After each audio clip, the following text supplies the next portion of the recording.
சங்கீதம் 17ஆம் அதிகாரம் 1ஆம் வசனம் முதல் 15ஆம் வசனம் வரை. கர்த்தாவே, நியாயத்தை கேட்டருளும், என் கூப்பிடுதலை கவனியும். கபடமில்லாத உதடுகளினின்று பிறக்கும் என் விண்ணப்பத்திற்கு செவிகொடும்.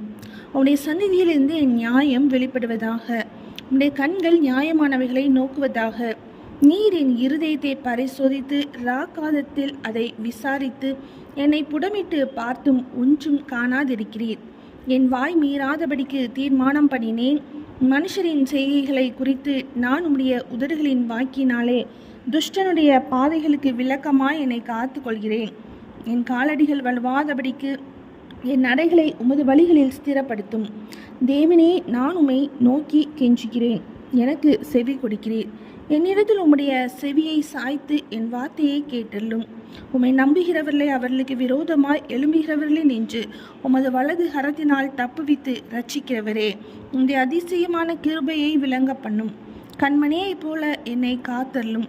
என்னை ஒடுக்குகிற துன்மார்க்கருக்கும் என்னை சூழ்ந்து கொள்கிற என் பிராண பகைஞருக்கும் மறைவாக உம்முடைய சட்டைகளின் நிழலிலே என்னை காப்பாற்றும். அவர்கள் நினந்துண்ணி இருக்கிறார்கள், தங்கள் வாயினால் வீம்பு பேசுகிறார்கள். நாங்கள் செல்லும் பாதைகளில் இப்பொழுது எங்களை வளைந்து கொண்டார்கள். எங்களை தரையிலே தள்ளும்படி அவர்கள் கண்கள் எங்களை நோக்கி கொண்டிருக்கிறது. பீறுகிறதற்கு ஆவலுள்ள சிங்கத்துக்கும் மறைவிடங்களில் பதிவிருக்கிற பால சிங்கத்துக்கும் ஒப்பாயிருக்கிறார்கள். கர்த்தாவே, நீர் எழுந்திருந்து அவனுக்கு எதிரிட்டு அவனை மடங்கடியும்.